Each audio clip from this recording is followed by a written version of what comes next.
Hello everybody, welcome to my YouTube channel learning is fun. My name is Seema Agrawal. आज हम ICSE chemistry class 8 का chapter number 4 atomic structure continue कर रहे हैं। ये पार्ट 6 है और आज के इस वीडियो में हम लोग देखेंगे रिलेटिव एटॉमिक मास, आइसोटोप्स और इलेक्ट्रॉनिक कन्फिग्रेशन।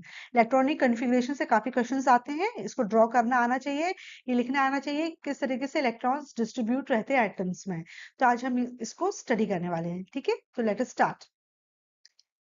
सबसे पहले कल हम लोगों ने पढ़ा था एटॉमिक नंबर, मास नंबर के बारे में। ये एक मैंने कल एटॉमिक नोटेशन के बारे में बताया था, तो ये उसी का ही एक एक्सटेंडेड पार्ट है।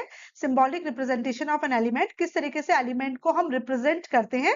तो ये जो आप देख रहे हैं, इस तरीके से एलिमेंट को रिप्रेजेंट करते हैं। बीच में एलिमेंट का सिंबल लिख दिया जाता है। ऊपर जो ए है वो उसका मास नंबर बता रहा है और नीचे का जो जेड है वो उसका एटॉमिक नंबर बता रहा है। जैसे कैल्शियम है, तो कैल्शियम का जो मास नंबर है 40 और एटॉमिक नंबर है 20, तो उसको इस तरीके से आप लिख दोगे। है ना, जैसे आपने कैल्शियम लिखा और आप ऊपर लिख दोगे, इसके ऊपर लिख देंगे आप इसका मास नंबर जो है 40 और इसके नीचे आ जाएगा इसका एटॉमिक नंबर जो है कि 20। राइट। उसी तरीके से सपोज करो सोडियम है, सोडियम है, तो सोडियम का मास नंबर कितना होता है 23, एटॉमिक नंबर हो गया 11। तो इस तरीके से हम रिप्रेजेंट करते हैं। ऑक्सीजन है, उसका मास नंबर होता है 16, एटॉमिक नंबर होता है 8। तो ये तरीका होता है रिप्रेजेंट करने का, इसको कहते हैं symbolic representation of an element. ठीक है, तो अगर आपको मास नंबर पता है और आपको एटॉमिक नंबर पता है तो आप आराम से उसको रिप्रेजेंट कर सकते हो। ठीक है, इसमें दो चीजें आपको करनी पड़ती है, एटॉमिक नंबर और मास नंबर। ये आपको लर्न ही करना पड़ता है। तो ये आप फर्स्ट 20 एलिमेंट्स के मास नंबर और एटॉमिक नंबर का लर्न कर लीजिए, क्योंकि ये काफी जगह यूज में आने वाले हैं। Right. Now, relative atomic mass. Relative atomic mass क्या होता है? क्या होता है, जो एटम होता है वो बहुत ही छोटा होता है। ठीक है ना, तो उसको वे करना बड़ा मुश्किल होता है। इसके लिए साइंटिस्ट ने क्या किया था, उसके वेट को दूसरे एक एलिमेंट के वेट से कंपेयर किया था और बताया था उससे ये कितना हैवी और या लाइट है। इसी को हम रिलेटिव एटॉमिक मास कहते हैं।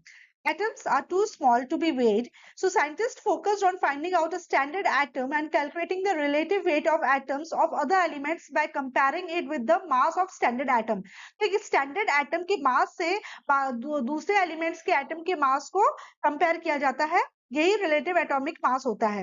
Earlier hydrogen atom was chosen as the standard form for this purpose.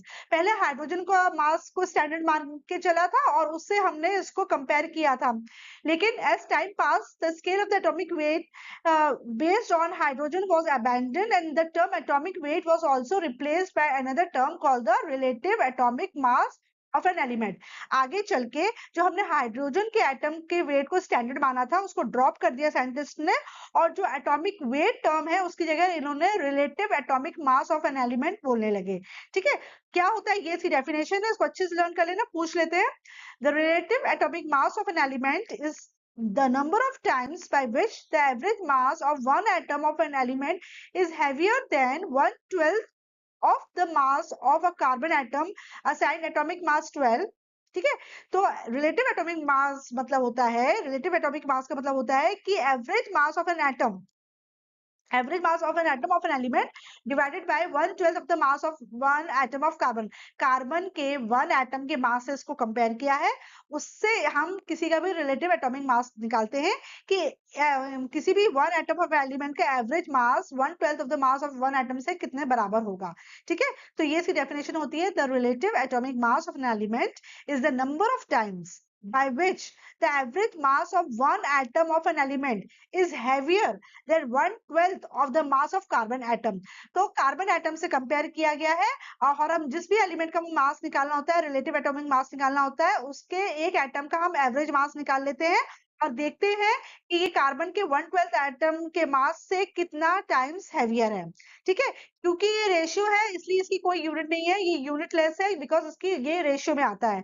ये फॉर्मूला है, कभी कभार ये क्वेश्चन आ जाता है।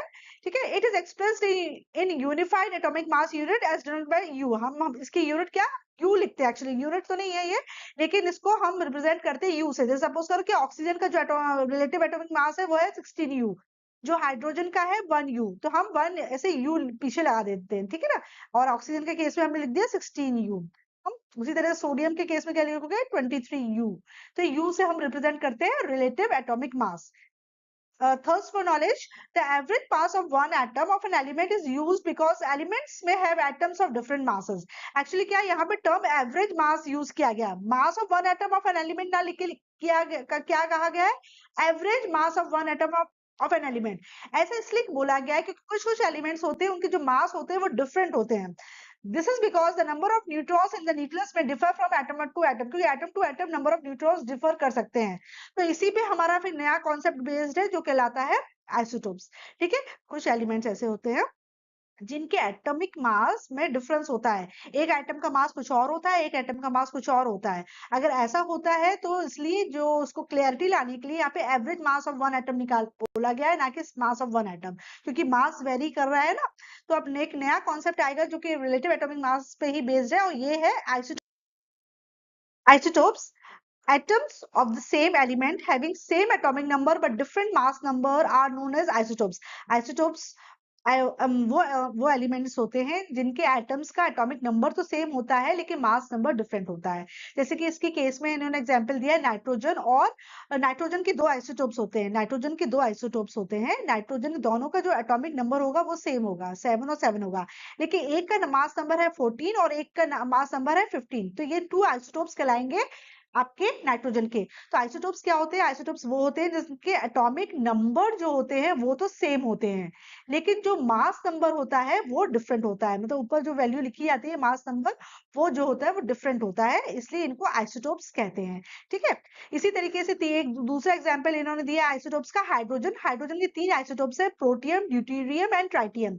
इसमें क्या होता है, हाइड्रोजन के केस में तीनों के जो एटॉमिक नंबर है 1 1 है. ठीक है ना, हाइड्रोजन के केस में तीनों का एटॉमिक नंबर 1 1 है, और लेकिन इनके जो मास नंबर है डिफरेंट है. पहले वाले आइसोटोप का जो मास नंबर है वो 1 है, दूसरे वाले के केस में मास नंबर 2 है, और तीसरे वाले के केस में मास नंबर 3 है. ठीक है, तो जो हाइड्रोजन का 3 आइसोटोप्स है, पहले वाले के केस में 1, दूसरे वाले के केस में 2 और तीसरे वाले के केस में 3 है. ठीक है, तो ये आपको पता होना चाहिए कि आइसोटोप्स में क्या होता है कि मास नंबर डिफरेंट होता है 1 2 और 3. दूसरा एग्जांपल आपका कार्बन का, कार्बन के भी 3 आइसोटोप्स दिखा रहे हैं. एक का सब तीनों के जो एटॉमिक नंबर है 666 है, लेकिन पहले वाले के केस में मास नंबर 12 है, दूसरे वाले केस में मास नंबर 13 है और तीसरे वाले के केस में मास नंबर 14 है. ठीक है, तो इसी तरीके से होता है. तो आइसोटोप्स वो एलिमेंट, आइसोटोप्स की डेफिनेशन आप अच्छे से याद कर लो, ये डेफिनेशन है, उसको याद करना है. atoms of the same element having same atomic number but different same atomic number but different mass number. बिल्कुल बस यही आपको डेफिनेशन इसकी ऐसी एज इट इज याद करनी है. ठीक है, ये 3 एग्जांपल्स है, इनमें से कोई भी 3 एग्जांपल में से कोई भी आप एक एग्जांपल कोट कर सकते हो. ठीक है, here also we can see that the number of electrons and protons are same, equal to 6 in all the three isotopes, but there are 6 neutrons in the first isotope, 7 neutrons in the second isotope and 8 neutrons in the third isotopes. अब देखो इसमें क्या बोला गया है कि तो isotopes क्या होता है, एटॉमिक नंबर सेम है.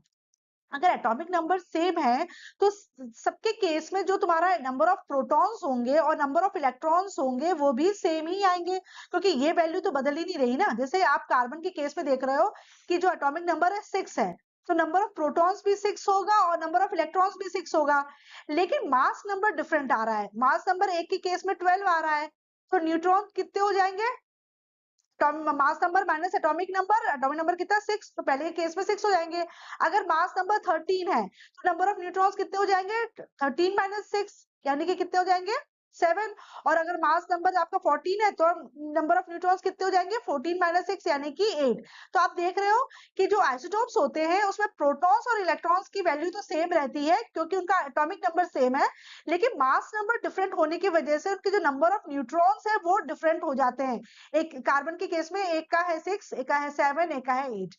ठीक है ना, उसी तरीके से आपने हाइड्रोजन में भी देखा कि हाइड्रोजन के केस में भी क्या है कि जो इलेक्ट्रॉन्स और प्रोटॉन्स है उसका नंबर तो सेम है, लेकिन जो न्यूट्रॉन्स है उसका नंबर वेरी है. फर्स्ट के केस में तो जो न्यूट्रॉन की वैल्यू है 1 माइनस 1 यानी कि 0 आई, दूसरे के केस में 2 माइनस 1 यानी कि 1 आई, और तीसरे के केस में 3 माइनस 1 यानी कि 2 आई.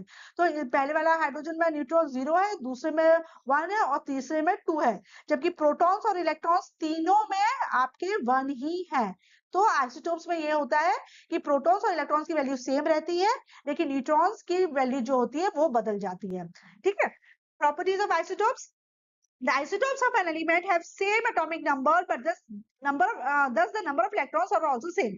Isotopes में चूंकि atomic number same होता है, इसलिए number of electrons same होते हैं. ठीक है. Isotopes of an element show same chemical properties because they have same atomic number. अब आपको पता है किसी भी element की chemical properties उसके atomic number पर depend करती है. चूंकि isotopes के atomic number same है, इसलिए उनकी जो chemical properties है वो same ही होती है. आप हाइड्रोजन के भले 3 आइसोटोप्स हैं, प्रोटियम है, ड्यूटेरियम है, ट्राइटियम. सबसे ज्यादा एग्जांपल यही वाला पूछा जाता है. ठीक है ना. सबसे ज्यादा क्वेश्चन यही आता है कि नेम 3 आइसोटोप्स ऑफ हाइड्रोजन. तो ये आप अच्छे से याद कर लो, उसको रिप्रेजेंट करना सीख लो कैसे करते हैं.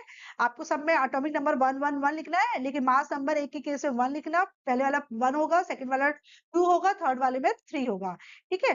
तो केमिकल प्रॉपर्टी जो होती है एटॉमिक नंबर पर डिपेंड करती है, और एटॉमिक नंबर सेम होने की वजह से सारे आइसोटोप्स की केमिकल प्रॉपर्टी सेम होती है. अच्छा, अब कुछ प्रॉपर्टीज ऐसी होती है जो मास नंबर पर डिपेंड करती है, जैसे कि डेंसिटी हुई, मेल्टिंग पॉइंट हुई या बॉइलिंग पॉइंट हुआ. तो चूंकि इनका मास नंबर डिफरेंट है, तो सारे आइसोटोप्स जो होते हैं उनकी ये वाली जो प्रॉपर्टीज होती है वो डिफरेंट होती है. Mass dependent properties such as density, melting point and boiling point differ in different isotopes. This is because the mass of isotopes differ slightly. तो जो सारी प्रॉपर्टीज जो मास पर डिफर करेंगी, मास पर डिपेंड करती है, अगर मास नंबर पर डिपेंड करती है तो वो प्रॉपर्टीज आपके आइसोटोप्स की डिफरेंट होगी. लेकिन जो प्रॉपर्टीज आपके एटॉमिक नंबर पर डिपेंड करती है, जैसे कि केमिकल प्रॉपर्टीज, अब वो एटॉमिक नंबर पर डिपेंड करती है, तो वो केमिकल प्रॉपर्टी आपकी सेम रहेंगी सारे आइसोटोप्स में. आई होप ये पॉइंट अच्छे से क्लियर हो गया होगा. आइसोटोप्स इंपॉर्टेंट कॉन्सेप्ट है, आपको इसकी डेफिनेशन भी याद करनी है, आपको इसके एग्जाम्पल्स भी याद करने हैं, और आपको प्रॉपर्टीज भी याद करनी है. ये इंपॉर्टेंट स्लाइड है, इसको अच्छे से प्रिपेयर करिएगा. नेक्स्ट, अब हम बहुत इंपॉर्टेंट कॉन्सेप्ट की तरफ आ रहे हैं. इलेक्ट्रॉनिक कॉन्फ़िगरेशन काफी इजी होता है और एग्जाम में आता है. एक बार आप बनाना सीख जाएंगे तो उसको बहुत इजी होता है उसको ड्रॉ करना. लास्ट वाले वीडियो में देखा था एटॉमिक नंबर के बारे में हमने पढ़ा था, और फर्स्ट 20 एलिमेंट्स के और मास नंबर. जो इलेक्ट्रॉनिक कॉन्फ़िगरेशन होता है उसमें हमको सिर्फ एटॉमिक नंबर पता होना चाहिए. एटॉमिक नंबर जब हमें पता होता है तो हम आराम से इलेक्ट्रॉनिक कॉन्फ़िगरेशन बना लेते हैं. एक्चुअली में इलेक्ट्रॉनिक कॉन्फ़िगरेशन क्या होता है? इलेक्ट्रॉनिक कॉन्फ़िगरेशन होता है कि किस तरीके से इलेक्ट्रॉन्स एटम्स के अंदर डिस्ट्रीब्यूटेड है. अब आपको ये तो पता है कि जो एटम्स होते हैं वो इलेक्ट्रॉन्स में ऑर्बिट्स में मूव करते हैं. किस ऑर्बिट में कितने इलेक्ट्रॉन्स होंगे, हाँ, वो हमको पता चलता है इलेक्ट्रॉनिक कॉन्फ़िगरेशन को देख के. ठीक है. तो ये अब हम डिटेल में पढ़ने वाले हैं, इंपॉर्टेंट है, केयरफुली आप सुनिए, इस पे क्वेश्चन आता है. Electronic configuration. Electrons are arranged in different shells around the nucleus of the atom of an element. Electrons जो होते हैं न्यूक्लियस के चारों तरफ अलग अलग शेल्स में अरेंज रहते हैं. ठीक है. The arrangement of electrons in different orbits और shells around the nucleus of an atom is called electronic configuration. यही जो इलेक्ट्रॉन का अरेंजमेंट है न्यूक्लियस के चारों तरफ अलग अलग शेल्स में, इसी को इलेक्ट्रॉनिक कॉन्फ़िगरेशन कहते हैं. तो इलेक्ट्रॉनिक कॉन्फ़िगरेशन कुछ नहीं है, arrangement of electrons around the nucleus in different shells. अलग अलग शेल्स में किस तरीके से इलेक्ट्रॉन्स आपके अरेंज है, यही इलेक्ट्रॉनिक कॉन्फ़िगरेशन बताता है. We can write down the electronic configuration of element if we know. अगर आपको इलेक्ट्रॉनिक कॉन्फ़िगरेशन लिखना है तो आपको 3 चीजें पता होनी चाहिए. पहली बात, the number of electrons present in an atom of the element. Atom में कितने नंबर ऑफ इलेक्ट्रॉन्स है किसी भी एलिमेंट का. अगर आपको इलेक्ट्रॉनिक कॉन्फ़िगरेशन लिखना है, सपोज करो आपको कैल्शियम का इलेक्ट्रॉनिक कॉन्फ़िगरेशन लिखना है, तो आपको पता होना चाहिए इसमें नंबर ऑफ इलेक्ट्रॉन्स कितने हैं. और नंबर ऑफ इलेक्ट्रॉन्स पता होने के लिए हमें पता होना चाहिए कि इसका एटॉमिक नंबर कितना है. तो अगर आपके पास एटॉमिक नंबर की इंफॉर्मेशन है तो आप नंबर ऑफ इलेक्ट्रॉन्स आपको पता चल जाएंगे, क्योंकि ये C के बराबर होता है, और आप आसानी से इसका इलेक्ट्रॉनिक कॉन्फ़िगरेशन लिख सकते हो. इसलिए आपको एटॉमिक नंबर फर्स्ट 20 एलिमेंट्स को की याद करना ही करना है. Next, the maximum number of electrons which can be accommodated in different energy shells of the atom. दूसरी चीज ये पता होनी चाहिए कि इसमें बहुत सारे सेल्स होते हैं, 3-4. फिर देखो 10 तक के लेवल में आपको सिर्फ 4 शेल्स ही पढ़ने हैं, 1 2 3 4, जिसको आप KLMN कहते हैं. तो अभी 10 तक की केमिस्ट्री में तो यहीं तक आएगा. तो आपको पता होना चाहिए कि K शेल्स में नंबर ऑफ इलेक्ट्रॉन्स कितने आ सकते हैं, L में कितने आ सकते हैं, M में कितने आ सकते हैं, N में कितने आ सकते हैं. उसी हिसाब से हम इस नए नंबर को डिस्ट्रीब्यूट करते हैं. नेक्स्ट, ईच ऑर्बिट और शेल हैज अ फिक्स्ड और डेफिनेट अमाउंट ऑफ एनर्जी. ये हमने कल भी पॉइंट पढ़ा था कि हर ऑर्बिट की अपनी एनर्जी होती है. जिस इलेक्ट्रॉन के पास जितनी एनर्जी होगी वो उस वाले शेल या उस वाले ऑर्बिट के पास जाएगा. शेल और ऑर्बिट एक ही चीज होती है, ठीक है ना, या हम इसको शेल बोले या ऑर्बिट बोले. ठीक है. तो जिस इलेक्ट्रॉन के पास जितनी एनर्जी होती है उस ऑर्बिट में या उस शेल में वो जाता है. ठीक है. सबसे कम एनर्जी होती है शेल में, उससे ज्यादा होती है एल में, उससे ज्यादा होती है एम में, उससे ज्यादा होती है एन में। इसी तरीके से हम जब बाहर की तरफ जाएंगे तो वो जो एनर्जी है वो बढ़ती चली जाती है, ठीक है। तो the distribution of electrons in various The distribution of electrons in various energy shells of an atom is governed by the scheme called Bohr Bury's scheme. किस तरीके से इलेक्ट्रॉन्स डिस्ट्रीब्यूट रहेंगे, ये स्कीम हमको किसने दी थी? बोर-बरी ने। एक्चुअली दो साइंटिस्ट थे, नील्स बोर एंड चार्ल्स बरी, इन्होंने रूल्स बनाए थे इलेक्ट्रॉनिक कॉन्फ़िगरेशन के कि किस तरीके से आप इलेक्ट्रॉन्स को अरेंज करेंगे अलग अलग ऑर्बिट्स में, ठीक है। इसलिए इसको बोर-बरी स्कीम कहते हैं। डायरेक्ट क्वेश्चन भी आ सकता है, राइट डाउन बोर-बरी स्कीम और right down the rules of Bohr Bury scheme. ऐसे भी वो पूछ सकते हैं कि उन्होंने किसी भी एलिमेंट का एटॉमिक नंबर दे दिया और फिर पूछा कि आप इसका इलेक्ट्रॉनिक कॉन्फ़िगरेशन बनाइए, ठीक है। रूल्स क्या है, किस तरीके से वर्क करता है? The rules of Bohr Bury scheme of electronic configuration are as follows. The amount of energy in the various levels increases as we go further away from the nucleus. ये क्वेश्चन भी objective में पूछ लेते हैं कि जब हम KLMN में जाते हैं तो अमाउंट ऑफ एनर्जी क्या होती है? तो अमाउंट ऑफ एनर्जी बढ़ती है। जब K से L पे जाते हो, L से M पे जाते हो, M से N पे जाते हो, एनर्जी बढ़ती जाएगी। जिसके पास जितनी ज्यादा एनर्जी है वो उस वाले ऑर्बिट में आएगा, ठीक है। तो ये रिप्रेजेंटेशन याद करना, K की एनर्जी L से कम होती है, L की M से कम होती है और M की N से कम होती है।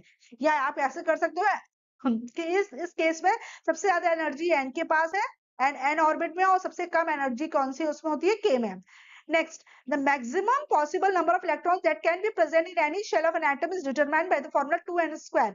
K shell में कितने इलेक्ट्रॉन्स आएंगे, या L में कितने आएंगे, या M में कितने आएंगे, या N में कितने इलेक्ट्रॉन्स मैक्सिमम आ सकते हैं, इसको निकालने का फॉर्मूला होता है 2n स्क्वायर, ठीक है। ये याद कर लो, ये फॉर्मूला है 2n स्क्वायर, इससे ही निकलता है। अब आपको पता है K शेल की वैल्यू क्या है? 1, L शेल की वैल्यू क्या है? 2, M की क्या है? 3 और N की क्या है? 4, ठीक है। तो हमको अगर ये कैलकुलेट करना है तो हम बहुत आसानी से इसको कैलकुलेट कर सकते हैं, ठीक है। आप ये नंबर फिक्स होते हैं कि हमेशा फर्स्ट वाले शेल को आप K बोलते हो, सेकंड वाले शेल को आप L बोलते हो, थर्ड वाले को M बोलते हो, फोर्थ वाले को आप N बोलते हो। ये फिक्स होता है। हम ABCD रिप्रेजेंटेशन नहीं देते हैं, हम KLMN ही देते हैं। और इसका कौन से शेल में मैक्सिमम नंबर ऑफ इलेक्ट्रॉन्स कितने आएंगे, उसका फॉर्मूला होता है 2n स्क्वायर। किस तरह से कैलकुलेट करते हैं अभी हम अपनी नेक्स्ट स्लाइड में देखते हैं, ठीक है। तो इलेक्ट्रॉनिक कॉन्फ़िगरेशन क्या होता है, किस तरीके से इलेक्ट्रॉन्स एटम्स के न्यूक्लियस के चारों तरफ अलग अलग ऑर्बिट्स पे अरेंज है, ये इलेक्ट्रॉनिक कॉन्फ़िगरेशन हमको बताता है। इसमें हमको एटॉमिक नंबर का पता होना जरूरी है। दूसरा, हमको ये पता होना चाहिए किस शेल में, किस ऑर्बिट में मैक्सिमम इलेक्ट्रॉन्स कितने आ सकते हैं। कितने आ सकते हैं, इसका फॉर्मूला है 2n स्क्वायर। और ये तरीका किसने सिखाया? बोर-बरी स्कीम के रूल्स के हिसाब से हम इसको फिल करते हैं, राइट। इलेक्ट्रॉनिक कन्फिग्रेशन, अब जैसे इन्होंने देखा कि K जो नंबर ऑफ शेल्स है, जो इसकी वैल्यू है 1 है, तो इसमें नंबर ऑफ इलेक्ट्रॉन्स कितने मैक्सिमम कितने आ सकते हैं? 2 आ सकते हैं, क्योंकि फॉर्मूला है 2n स्क्वायर फॉर्मूला है, ठीक है ना। अब हम K शेल की बात कर रहे हैं, ठीक है। K शेल में जो n की वैल्यू होती है वो होती है 1, राइट। तो 2n स्क्वायर में आप लगाओ इसकी वैल्यू, तो 2 और n की वैल्यू क्या है? 1 इसका स्क्वायर, ठीक है। 2 1 का स्क्वायर करोगे तो 1 ही आएगा, तो मैक्सिमम नंबर ऑफ इलेक्ट्रॉन्स कितने आ जाएंगे? 2। उसी तरीके L में देखो, L का जो n वैल्यू है वो कितनी है? 2। अब आप 2n स्क्वायर का फॉर्मूला लगाओ, तो 2 n की जगह लिखोगे आप 2 का स्क्वायर, तो ये कितना हो जाएगा? 2 2 2 और 2 का स्क्वायर किया तो 4, वैल्यू कितनी आ जाएगी? 8। तो L शेल में मैक्सिमम कितने आ जाएंगे? 8। उसी तरीके से जब आप M करोगे तो M में n की वैल्यू कितनी है? 3, राइट। और आपका फॉर्मूला क्या है? 2n स्क्वायर, यानी कि 2 इंटू 3 स्क्वायर, यानी कि 2 इंटू 3 3 9, तो मैक्सिमम कितने आ सकते हैं? 18। उसी तरीके से अगर n करोगे तो n किसमें स्मॉल n की वैल्यू कितनी है आपकी? 4। फॉर्मूला क्या है? 2n स्क्वायर, यानी कि 2 इंटू 4 का स्क्वायर, तो 4 का स्क्वायर कितना होता है? 16। तो 2 इंटू 16 कितना हुआ? 32। तो आपके जो मैक्सिमम वैल्यू जो आएगी आपके n में 32 इलेक्ट्रॉन्स आ सकते हैं। तो इस तरीके से जो K शेल में होते हैं 2 से ज्यादा इलेक्ट्रॉन्स नहीं आते हैं, L में 8 से ज्यादा नहीं आएंगे, M में 18 से ज्यादा नहीं आएंगे और N में 32 से ज्यादा नहीं आएंगे। तो ये इसका डिस्ट्रीब्यूशन है कि नंबर ऑफ इलेक्ट्रॉन्स कितने अकोमोडेट होते हैं अलग अलग शेल में, ठीक है। अब यहाँ तक जब सीख लिया तो अब हम इसको आगे करेंगे, ठीक है। Therefore, the maximum number of electrons in the first four shell would be 2, 8, 18 and 32. तो maximum electrons आपने देख लिया कि 2, 8, 18 और 32 ही आ सकते हैं. The outermost shell, also called the valence shell, can accommodate more than 8 electrons, except case of first shell, K shell, which cannot have more than 2 electrons diploid. The reason behind this is that the presence of 8 electrons in the outermost shell makes atom very stable. अब अच्छा देखिए, अब आपने पढ़ लिया कि K element में 2, 8, 18 और 32 इलेक्ट्रॉन्स आ सकते हैं, लेकिन जब हम इलेक्ट्रॉनिक कन्फिग्रेशन बनाते हैं तो हम किसी भी शेल में 8 से ज्यादा इलेक्ट्रॉन्स नहीं डालते हैं. तो K वाले में तो 2 से ज्यादा नहीं डाल पाओगे, इसमें 2 से ज्यादा आएगा ही नहीं. आप सोचो कि हम 3 लिख दें या 4 लिख दें पहले वाले में ही, तो ये गलत हो जाएगा. आप K शेल में 2 से ज्यादा तो लिख ही नहीं सकते हो. ठीक है, बाकी के जो आपके L, M और N शेल जो ऑक्यूपाई होंगे उसमें मैक्सिमम आपके 8 आ सकते हैं, उससे ज्यादा नहीं आते हैं. हालांकि ये 18 तक पहुंच सकता है आपका N वाला और सॉरी M वाला, और N वाला 32 तक पहुंच सकता है. लेकिन फिर भी जब हम फर्स्ट 20 एलिमेंट्स का इलेक्ट्रॉनिक कन्फिग्रेशन बनाते हैं तो हम 8 से ज्यादा इलेक्ट्रॉन नहीं डालते हैं. ऐसा क्यों? क्योंकि 8 इलेक्ट्रॉन्स जब सबसे बाहर वाले शेल में होते हैं तो जो एटम होता है वो सबसे ज्यादा स्टेबल होता है ना. तो स्टेबिलिटी पॉइंट ऑफ व्यू को ध्यान में रखते हुए इलेक्ट्रॉन्स में जो मैक्सिमम इलेक्ट्रॉन्स एटम में जो मैक्सिमम इलेक्ट्रॉन्स आते हैं वो 8 आते हैं. तो आप याद रखना, आप इस चीज से 2, 8, 18, 32 की वैल्यू से कंफ्यूज मत होना. जब आप इलेक्ट्रॉनिक कन्फिग्रेशन का डायग्राम बनाओगे तो आपके K में तो 2 ही आएंगे, इससे ज्यादा नहीं है. 2 से कम आ सकते हैं, 2 से ज्यादा नहीं आ सकते. और बाकी के आप चाहे L हो, चाहे M हो, चाहे N हो, इसमें आप 8 से ज्यादा इलेक्ट्रॉन्स नहीं भर सकते. आप इस चीज का बस ध्यान रखना. तो जब 2 आते हैं तो उसको डुप्लेट कहते हैं, और 8 जब आता है तो उसको हम ऑक्टेट कहते हैं. ठीक है, जब 2 इलेक्ट्रॉन्स आते हैं तो डुप्लेट कहते हैं, और 8 इलेक्ट्रॉन्स आते हैं तो हम उसको ऑक्टेट कहते हैं. ठीक है, सबसे बाहर वाला जो शेल होता है, जैसे सपोज करो हमने सोडियम है, सोडियम का हम जब बनाएंगे तो सोडियम का एटॉमिक नंबर 11 होता है. तो इसको जब हम डिस्ट्रीब्यूशन करेंगे इसका 2, 8, 1, यानी कि इसके पास कितने 1, 2 और 3 आया. तो इसका बाहर वाला शेल कौन सा हुआ? ये. तो ये बाहर वाला शेल कहलाएगा वैलेंस शेल. ठीक है, इस वैलेंस शेल पे ही वैलेंसी डिपेंड करती है. ठीक है, इसको सबसे बाहर आउटरमोस्ट शेल को हम वैलेंस शेल कहते हैं. राइट, अभी इसको हम और फर्दर देखेंगे तो आपको क्लियर हो जाएगा. So, therefore, the maximum number of electrons in the first four shell would be 2, 8, 18 or 32. The outermost shell, also called the valence shell, cannot accommodate more than 8 electrons, except in case of the first shell, K shell, which cannot have more than 2 electrons diploid. The reason behind this is that the presence of 8 electrons in the outermost shell makes the atom very stable. है ना. तो ये reason है. ये पूछेंगे भाई जब 18 आ सकते हैं तो फिर 8 पे क्यों रोक रहे हो? इसलिए रोक रहे हैं क्योंकि 8 इलेक्ट्रॉन्स अगर होते हैं तो वो ज्यादा बैलेंस, ज्यादा स्टेबल वो हो जाता है. Right, now let us understand this better with the help of example. The atomic number of hydrogen is 1, means it has only one electron which can occupy the K shell. अब इसको इन्होंने करने के लिए कुछ उन्होंने यहाँ पर वो दिए हैं, क्या कहते हैं, कुछ एग्जाम्पल्स दिए. तो उस एग्जाम्पल को भी हम देखते हैं कि किस तरीके से हमको इसके इलेक्ट्रॉनिक वो इलेक्ट्रॉन्स को डिस्ट्रीब्यूट करना है, इलेक्ट्रॉनिक कन्फिग्रेशन हम किस तरीके से बना सकते हैं, ये हम कुछ एग्जाम्पल्स के थ्रू हम देखते हैं. ठीक है, अब सबसे पहले इन्होंने एग्जाम्पल दिया हाइड्रोजन का. राइट, हाइड्रोजन का एग्जाम्पल दिया कि हाइड्रोजन का जो एटॉमिक नंबर होता है, हाइड्रोजन का जो एटॉमिक नंबर होता है वो होता है 1. ठीक है, तो अब इसका जो, तो इसके के शेल में तो आप फॉर्मूला क्या लगाओगे? 2n², यानी कि आपका पहले ही में ही आ जाएगा. नहीं, ये फॉर्मूला नहीं लगाएंगे इसमें, जस्ट अ मिनट. अब जैसे आपका हाइड्रोजन का क्या एटॉमिक नंबर है? 1, मतलब इसके हाइड्रोजन के पास क्या है? सिर्फ 1 इलेक्ट्रॉन ही है. तो इसके इलेक्ट्रॉनिक कन्फिग्रेशन क्या हो जाएगा कि अब जब इसके पास इलेक्ट्रॉन ही एक है तो इसके के शेल में सिर्फ 1 इलेक्ट्रॉन आ जाएगा, वो कहलाएगा 1. ठीक है, क्योंकि इसके पास इससे ज्यादा है नहीं. Let us understand this better with the help of example. The atomic number of hydrogen is 1, which means it has only one electron which will occupy its first shell at K.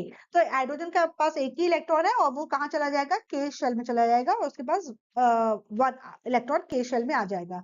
Next example इन्होंने दिया lithium का. है ना, lithium क्या है? Lithium के पास कितना है? 3 है. 3 है तो K शेल में 2 आ जाएगा, 3 में से 2 गया, बचा 1. K के बाद कौन सा शेल आता है? L. तो L में बाकी क्या आ जाएगा? 1.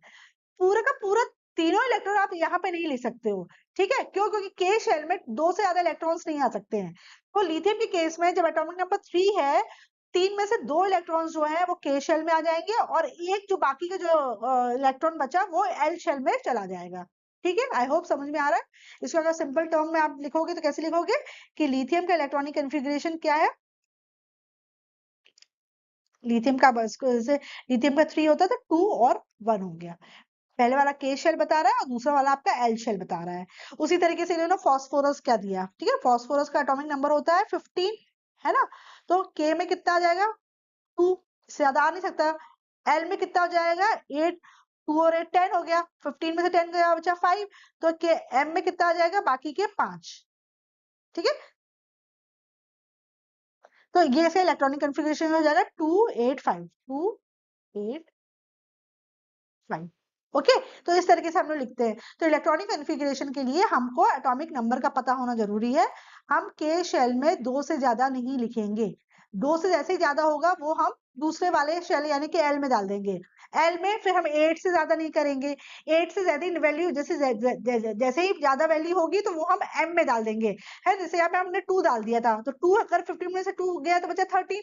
पूरे 13 के 13 हम एल में नहीं डालेंगे, क्योंकि वैसे भी एल में 80 इलेक्ट्रॉन्स मैक्सिमम आ सकते हैं, है ना? एल में मैक्सिमम 80 आ सकते हैं, तो 13 तो आने का वैसे भी सवाल नहीं है। तो बाकी के जो एक्स्ट्रा है वो एम में चला जाएगा।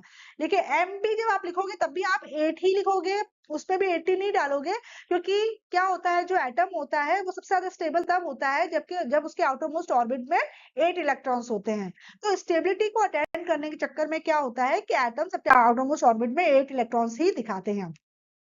अब इस वाली स्लाइड में आप देख रहे हो कि फर्स्ट 20 एलिमेंट्स है, उनके सिंबल दिए हैं, उनके एटॉमिक नंबर दिया और फिर इलेक्ट्रॉनिक कन्फिग्रेशन दिया है।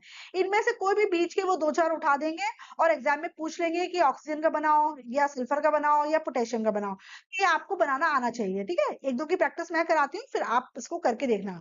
अब जैसे सपोज करो हम लोग कार्बन का ही देख लेते हैं, ठीक है ना? कार्बन के केस में देखो आप, कार्बन के केस में जो आपका एटॉमिक नंबर है 6 है ना? अगर आपका कार्बन के केस में एटॉमिक नंबर 6 है तो हमको ये 6 इलेक्ट्रॉन्स को डिस्ट्रीब्यूट करना है। के में तो आ जाएंगे आपके 2, अब 6 में से 2 हो गया, कितना बचा 4, तो एल में कितने आ जाएंगे 4, तो इसके इलेक्ट्रॉनिक कन्फिग्रेशन हो जाएगा 2 और 4। देखो 2 और 4 आ गया, ठीक है? एम और एन में कुछ नहीं रहेगा, खाली रहेगा। उसी तरीके से सपोज करो कि आपने ले लिया एल्यूमिनियम। एल्यूमिनियम एल्यूमिनियम का जो एटॉमिक नंबर है वो कितना है? 13। तो के में सबसे पहले आ जाएगा 2, है ना? 13 में से 2 गया बचा 11। के के बाद क्या है? एल। एल में 11 तो आ नहीं सकता, मैक्सिमम कितना आ सकता है? 8। तो 2 और 8 10 हो गया। अब कितना बचा?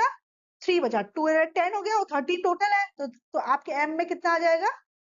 3, है ना? तो एल्यूमिनियम के केस में आप देखो क्या है कंफ्यूज, 2 8 और 3।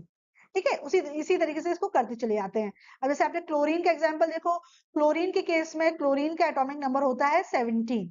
ठीक है, तो 17 में तो के में कितना आ जाएगा? 2, एल में कितना आ जाएगा? 8, एम में कितना आ जाएगा? 7। तो 2 + 8 10 और 10 + 7 17, राइट? है ना? ऐसे इस वाले केस में एल्यूमिनियम में 2 + 8 10 और 10 + 3 13। इस वाले कार्बन के केस में 2 + 4 6, तो आपका हो ही गया।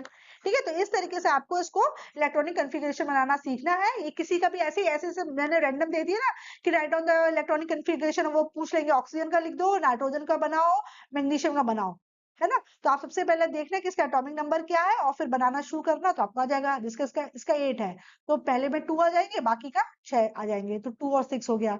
इसका एटॉमिक नंबर 7 है तो पहले में 2 आ जाएगा, बाकी में 5 आ जाएंगे, तो 2 + 5 7 हो गया। मैग्नीशियम का कितना होता है? मैग्नीशियम का 12 होता है ना? तो पहले में 2 आ जाएगा, फिर 8 आ जाएगा, तो 10 हो गया, और फिर तीसरे वाले में 2 आ जाएगा, राइट? 2 आ जाएगा, तो 2 8 2 इसका हो जाएगा 2 8 2। 2 8 2 मतलब क्या हो गया कि के में 2 है, एल में 8 है और एम में 2 है। ठीक है, इस तरीके से इलेक्ट्रॉनिक कन्फिग्रेशन करते हैं हम लोग। ये इलेक्ट्रॉनिक कन्फिग्रेशन का आपका डायग्राम है। अगर हम ऑर्बिट्स बना के करते हैं तो ऐसे करते हैं। जैसे हाइड्रोजन का तो पहले तो उन्होंने लिख दिया, पहले तो उन्होंने प्रोटॉन लिख दिया कि 1 प्रोटॉन है, ठीक है? अब आपको पता है हाइड्रोजन के केस में 1 इलेक्ट्रॉन होता है, तो उसके पास एक ही ऑर्बिट होगा, है ना? और उसमें आप 1 इलेक्ट्रॉन बना दोगे।